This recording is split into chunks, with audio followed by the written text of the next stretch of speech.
Hello, Market Watcher. I'm David Ravel, and this is Value Side for Tuesday, February 8. For all of our articles and podcasts, visit valueside.com. Well, today, the balance of trade. It's the tab for the supply chain. Just ahead.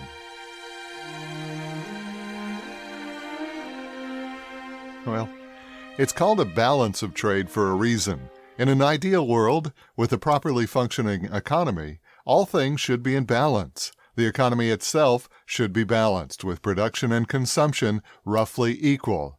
And so too, trade with other countries should be in balance.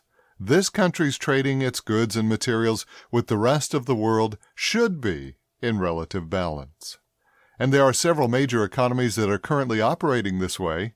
England, Mexico, India, and Japan are all examples of countries with very small trade balances, which swings between slight surplus or deficit depending on current conditions. But the point is, these economies are clearly in balance.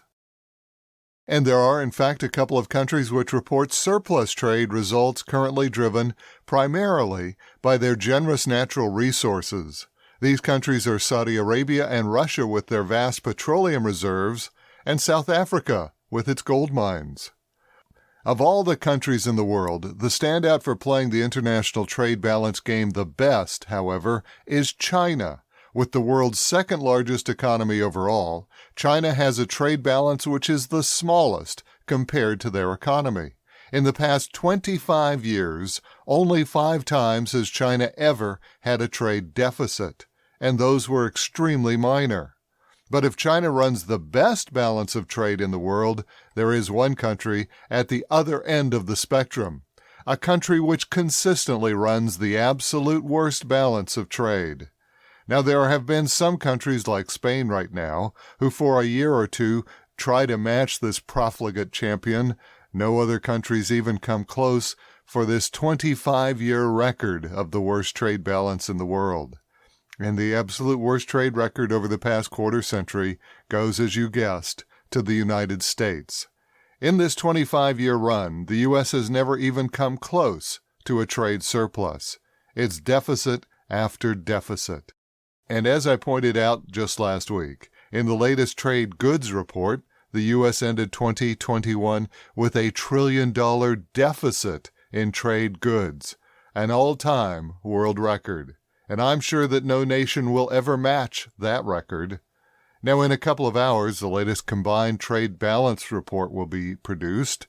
This report will include both trade goods and trade services. Fortunately, we do better in trade services, so this report will not quite match that $1 trillion goods record. For years now, we've deluded ourselves into believing that these American trade deficits weren't such a bad deal. Economists have touted the marginal advantage of low-cost foreign labor. Multinational U.S. companies have been quick to exploit the cost advantage of manufacturing overseas.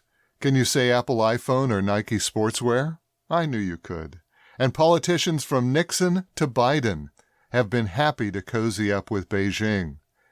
It has been a steady, unrelenting march that has drained American coffers and enriched China. But I have a feeling that all of this is about to come to a climax.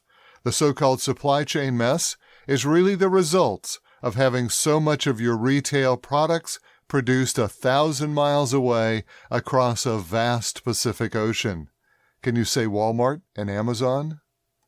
All of this is not an accident. It is by design.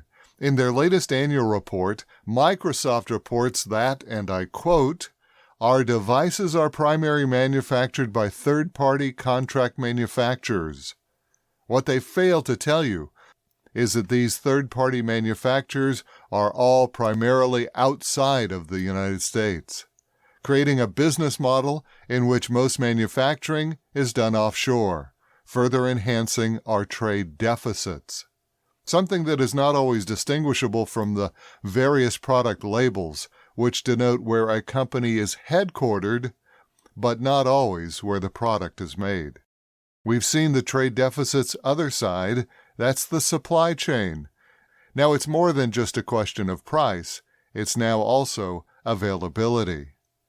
From medical equipment to auto parts, companies in America are starting to run out of supplies which are made primarily offshore.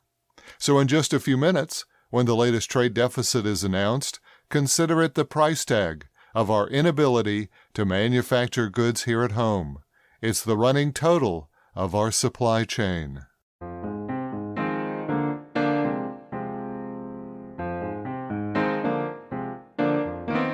Now, in economic news so far this morning, Japanese shoppers have also followed the trend of reducing their spending. Household spending in Japan down for the last 2 months. Now, in just a few minutes, we will get those latest trade numbers for the United States, expected to be negative yet again. In earnings this morning, the headline report will be from COVID vaccine producer Pfizer. The Street's expecting that the government purchase of their vaccines alone should be enough to power earnings for this company for the foreseeable future.